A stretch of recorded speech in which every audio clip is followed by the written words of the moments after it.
భారతీయ చలనచిత్ర సంగీత సామ్రాజ్యాన్ని దశాబ్దాలుగా ఏకఛత్రాధిపత్యంతో ఏలుతున్న అపర నాదబ్రహ్మ ఇళయరాజా. కేవలం స్వరాలు కూర్చడమే కాకుండా సంగీతానికి ఒక సరికొత్త వ్యాకరణాన్ని, జీవాన్ని పోసిన మహానుభావుడు. దక్షిణ భారత సినిమా సంగీతాన్ని అంతర్జాతీయ స్థాయికి తీసుకెళ్లిన ఘనత ఇళయరాజాకే దక్కుతుంది.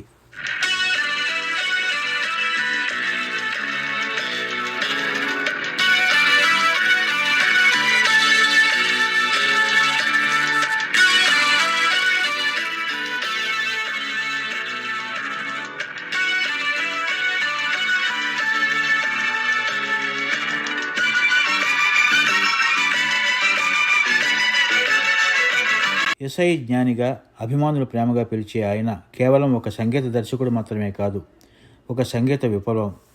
సాధారణ గీతాలను అసాధారణ అనుభూతులుగా మార్చి సినిమా సంగీతాన్ని ప్రజల హృదయాలకు మరింత దగ్గర చేసిన ఘనత ఇళయరాజాదే.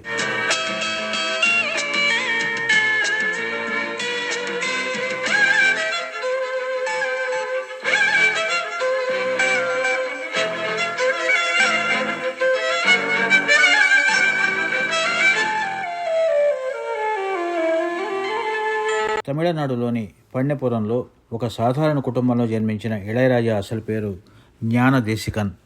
ఆయన 1943 జూన్ 3న జన్మించినప్పటికీ తమిళనాడు మాజీ ముఖ్యమంత్రి కరుణానిధి పుట్టినరోజు కూడా జూన్ 3నే కావడంతో ఆయనకు గౌరవ సూచకంగా తన పుట్టినరోజు వేడుకలను ఇళయరాజా జూన్ 2న జరుపుకోవడం ప్రారంభించారు.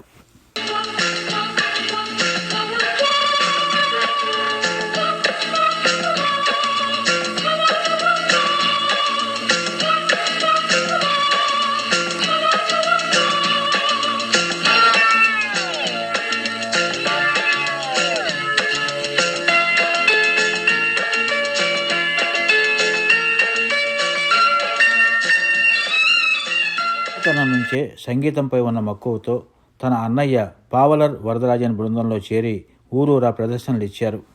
ఆ తర్వాత మద్రాసు చేరుకుని ప్రముఖ సంగీత దర్శకుడు జీకే వెంకటేష్ వద్ద సహాయకుడిగా చేరారు. London Trinity college of music నుంచి క్లాసికల్ గిటార్లో బంగారు పతకం సాధించడం ఆయన ప్రతిభకు తొలి నిదర్శనం.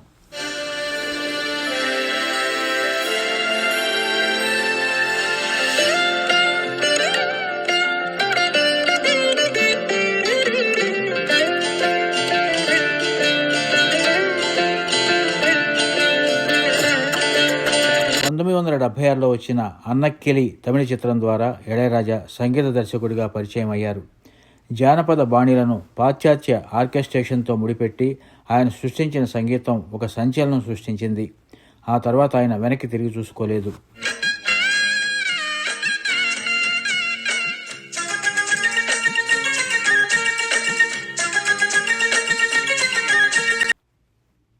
ఇళయరాజా సంగీతంలో ఒక ప్రత్యేకమైన మాయ ఉంటుంది.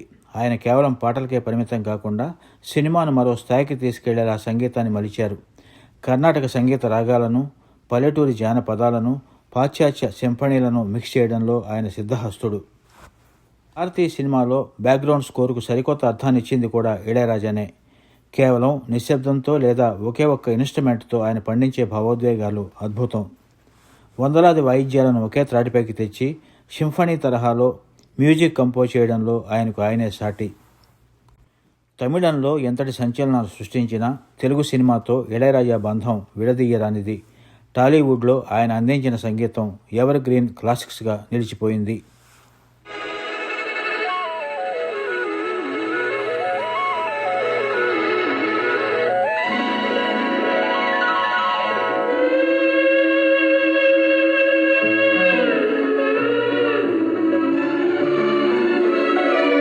ఇళయరాజా సంగీతం అందించిన సాగర్ సంగమం చిత్రం శాస్త్రీయ సంగీతానికి, నృత్యానికి ప్రాణం పోసిన అద్భుత కావ్యం. రుద్రవీణ చిత్రం సామాజిక స్పృహ కలిగిన పాటలతో జాతీయ అవార్డు తెచ్చిపెట్టిన చిత్రం. జగదేక వీరుడు, అతిలోక సుందరి కమర్షియల్ సినిమాలకు సంగీతం ఎలా ఉండాలో చూపించిన ఆల్బమ్. గీతాంజలి మణిరత్నం విజువల్స్కి ఇళయరాజా మెలోడీలు తోడై సృష్టించిన మ్యాజిక్. ఇక రామ్ గోపాల్ వర్మ శివ చిత్రానికి ఇళయరాజా బ్యాక్గ్రౌండ్ మ్యూజిక్ ప్రాణం పోసింది.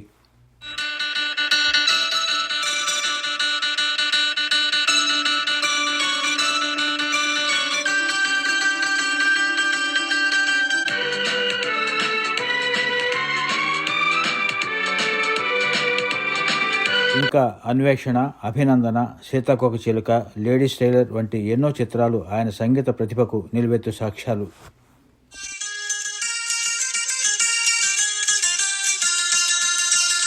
ఇళయరాజా ప్రతిభ కేవలం భారతదేశానికే పరిమితం కాలేదు. లండన్లోని ప్రతిష్టాత్మక రాయల్ ఫిల్హార్మోనిక్ ఆర్కెస్ట్రాతో సింఫనీని కంపోజ్ చేసిన మొదటి ఆసియావాసి ఆయనే. అందుకే ఆయనను ప్రపంచం మాస్ట్రో అని గౌరవంగా పిలుచుకుంటుంది. భారత ప్రభుత్వం ఇళయరాజాకు 2010లో పద్మభూషణ్, 2018లో పద్మవిభూషణ్ పురస్కారాలు ఇచ్చింది. ఉత్తమ సంగీత దర్శకుడిగా 5 సార్లు జాతీయ అవార్డులు అందుకున్నారు. కళారంగానికి ఆయన చేసిన సేవలకు గుర్తింపుగా 2022లో కేంద్ర ప్రభుత్వం ఆయనను రాజ్యసభకు నామినేట్ చేసింది.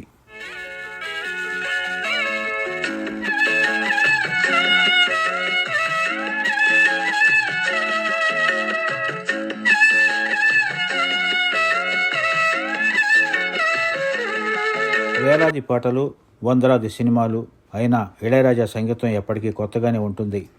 ఉదయం లేవగానే వినే సుప్రభాతంలా, ప్రయాణాల్లో తోడుండే స్నేహితుడిలా, గుండె కోతను ఓదార్చే అమృతంలా ఆయన పాటలు శ్రోతల జీవితాల్లో భాగమైపోయాయి.